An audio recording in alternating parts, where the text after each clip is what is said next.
बिस्मिल्लाहिर्रहमानिर्रहीम। अस्सलाम वालेकुम दोस्तों, हमारा आज का सफ़र है सुल्तानुल आरिफीन हज़रत सुल्तान बाहू के मज़ार का। हज़रत सुल्तान बाहू का ताल्लुक़ सिलसिला सरवरिया कादरिया से है और इनका मज़ार ज़िला झंग की तहसील शोरकोट के करीब गढ़ महाराजा से 3 किलोमीटर के फासले पर है।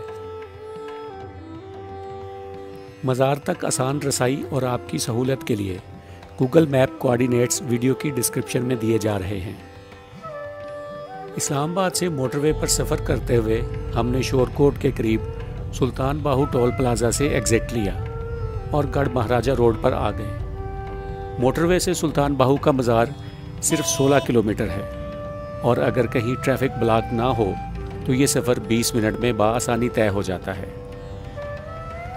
ये सारा इलाका इंतहाई तारीख़ी अहमियत का हामिल है। सुल्तान शहाबुद्दीन गौरी ने जब मुल्तान पर हमला किया तो इसी इलाके को अपनी छावनी बनाया और मुग़ल शहनशाह शाहजहां ने सुल्तान बाहू के वालिद गिरामी को किला कहरगान के करीब दरिया चिनाब के किनारे एक वसी जागीर अता की और फिर मुग़ल बादशाह औरंगज़ेब आलमगीर ख़ुद 2 दफ़ा इस किले में क़याम पजीर हुआ और हज़रत सुल्तान बाहू की मजलिस इरफान से फैज़याब भी हुआ। पार्किंग और मज़ार की इमारत के दरमियान बेशुमार दुकानें हैं जहां हर रोज़ करोड़ों रुपए का कारोबार होता है। यूं ये मज़ार इस इलाके के लोगों की रूहानी रहनुमाई के साथ साथ उनकी मुआशी ज़रूरियात को पूरा करने में भी अपना अहम किरदार अदा करता है।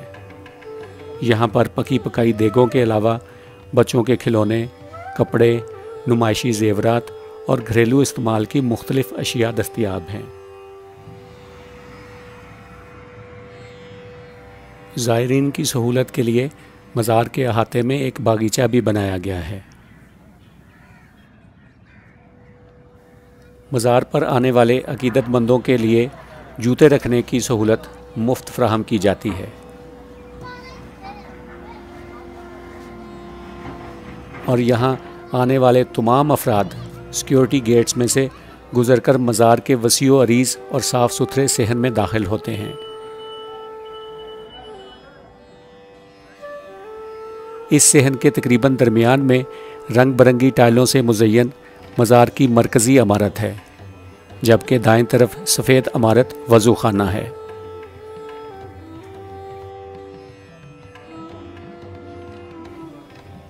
इस वज़ू खाने का अंदरूनी हिस्सा नजरानों के लिए वक्फ कर दिया गया है। अकीदतमंद यहाँ नकद रकूम और दूसरी अशिया की सूरत में नजराना देते हैं और चढ़ावा चढ़ाते हैं। तारीख़ का जायज़ा लें तो सुल्तानुल आरिफीन हज़रत सुल्तान बाहू 17 जनवरी 1630 को जुमेरात के दिन बवक्ते फ़जर शोरकोट में पैदा हुए। ये मुग़ल बादशाह शाहजहां का इब्तदाई दौर था। सुल्तान बाहू के वालिद सुल्तान बाज़ैद मोहम्मद एक पेशावर सिपाही और शाहजहां की फ़ौज में मुमताज़ ओहदे पर फाइज थे। शाहजहां ने आपके वालिद को एक वसी जागीर अता की थी। सुल्तान बाहू अवान कबीले से ताल्लुक़ रखते हैं और आपका शजरा नसब हज़रत अली रज़ी अल्लाह तआला अन्हो से जा मिलता है। अवान कबीला हज़रत अली की गैर फ़ातिमी औलाद हैं। हज़रत सुल्तान बाहू की वालदा बीबी रास्ती भी आरिफा कामला थी और इनकी पाकीज़गी और पारसाई मारूफ थी। कहते हैं कि सुल्तान बाहू पैदाइशी तौर पर आरिफ थे और अवाइले उम्री में ही वारदाते गैबी और फतूहात लारैबी में मुस्तगरिक रहते थे। आपने इब्तदाई रूहानी तरबियत अपनी वालदा माजदा से ही हासिल की थी। आपका वसाल 1 मार्च 1691 को बरोज़ जुमेरात असर के वक्त हुआ और ये मुग़ल बादशाह औरंगज़ेब आलमगीर का ज़माना था।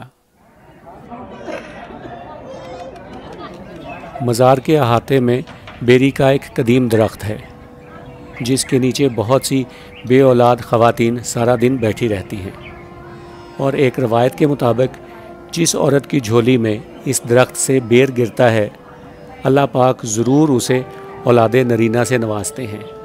हकीकत वल्लाह आलम बिलसवाब। मज़ार की इमारत के साथ ही लंगर खाना की इमारत है जहाँ हर वक्त ज़ायरीन बड़ी तादाद में मौजूद रहते हैं। ज़ायरीन को खाना खिलाने के लिए यहाँ पर कई तंदूर लगाए गए हैं। लंगर खाने में ज़ायरीन और मुसाफिरों के लिए हर वक्त खाना दस्तयाब होता है।